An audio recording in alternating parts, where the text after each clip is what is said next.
ক্রমেই ভয়াবহ আকার ধারণ করেছে টাঙ্গাইলে যমুনার শাখা নদী কালীগঙ্গার ভাঙন। এরই মধ্যে ভাঙনের কবলে পড়ে সর্বস্ব হারিয়েছে অনেকেই।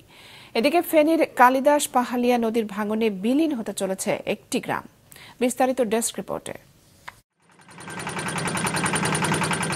বর্ষায় টানা বৃষ্টিতে টাঙ্গাইলের যমুনার শাখা নদী কালীগঙ্গায় পানি বাড়ায় দীপ্তিয়র ইউনিয়নের নদী তীরবর্তী বিভিন্ন গ্রামে শুরু হয়েছে ভাঙন। গত কয়েকদিনে বাগকাটারি বাজার, দীপ্তিয়র পশ্চিমপাড়া, ছিটকিবাড়ি সহ কয়েকটি গ্রামের ঘরবাড়ি ও ফসলি ক্ষেত নদীগর্ভে বিলীন হয়েছে। ঝুঁকিতে আছে আরও কিছু স্থাপনা।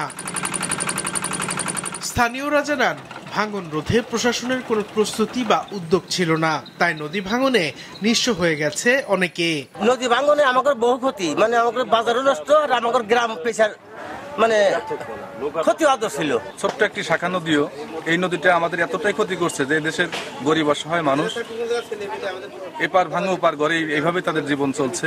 আমরা এই ভাঙনের খেলা থেকে পরিত্রাণ চাই, যাতে এই নদীতে আমাদের আর ভাঙতে না পারে সেই একটা ব্যবস্থা, যাতে এই পানি উন্নয়ন বোর্ড বা এই সরকার যারা আছে তাদের কাছে আমাদের আকুল আবেদন। তবে ভাঙন রোধে নদীতে জিও ব্যাগ ফেলার কথা জানিয়েছে উপজেলার প্রশাসন। আর পানি উন্নয়ন বোর্ড বলছে, বরাদ্দ পেলে ভাঙন রোধে কাজ শুরু করা হবে।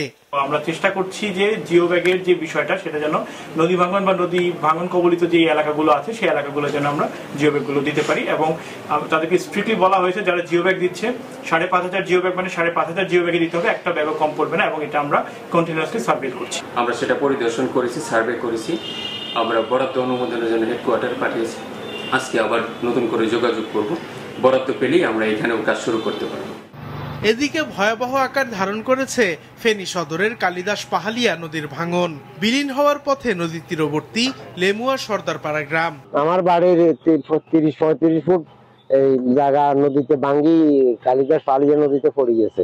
এখানে প্রায় শতাধিক মানুষ তাদের বসতঘর বর্তমানে প্রায় অনেকটুকুই বিলীন হয়ে গেছে নদী গর্ভে। কিছুদিনের মধ্যে এই অন্তত এই ঢলের পর থেকে এই জায়গাটা বিলীনে অনেক ঘরবাড়ি ছিল, এগুলো সব উদয় অন্যদিকে চলে গেছে।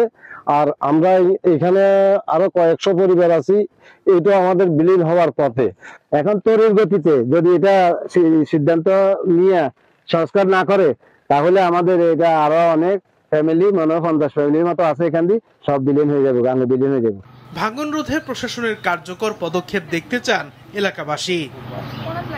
সাদেকুর রহমান সিদ্দিকী, মাছরাঙা, নিউজ ডেস্ক।